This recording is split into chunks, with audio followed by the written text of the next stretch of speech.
Well, how about if we begin at the beginning?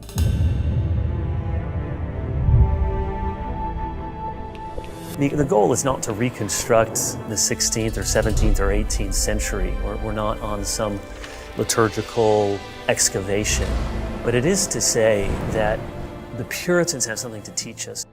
It's a God-entranced heart and a God-entranced stomach and a God-entranced ears and eyes, and all of life and experience is God-entranced.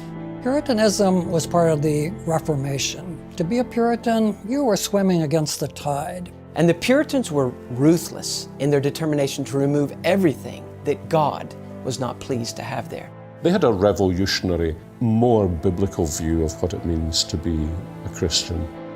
Bunyan was a layman, but he used to gather congregations of 4 figures when he would be preaching to something like 3,000 people at 6 o'clock in the morning.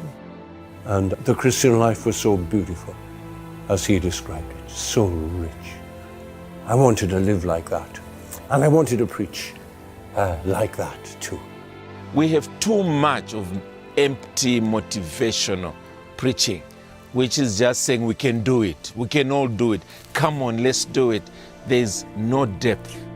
We're so far from the depth of the Puritans' commitment to the Word of God. That is the great, great gift they gave to us. In a secular age, it's hard to remember that there was a time when people were theologically driven. So as I understand who God is, I begin to see who I am. They were such utterly serious and joyful Christians. They knew that there was nothing in grace that coddled sin. They understood the necessity of the truths of theology to take root in their heart and in their life. If we had that view, we wouldn't need all of the other books that tell us to look inside ourselves to find the answers, because we would know that this comes from God and God alone.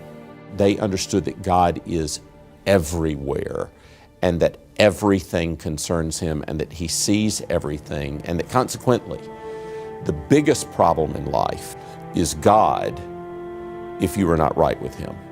To say that you're a gospel man or woman and then to hold back from pursuing the effects of that through all of your redeemed humanity, individually and corporately, is really to make a nonsense of what we describe as salvation. And they saw this is the joy and good news we're made for, and therefore this is truth worth living and worth dying for. And if we are not ready and willing to lay down our lives for the truth of God, then not only is God being dishonored, people's eternal lives are being imperiled. Are you interested in knowing the Bible? Are you interested in knowing Christ? Do you want someone to attend to the care of your soul?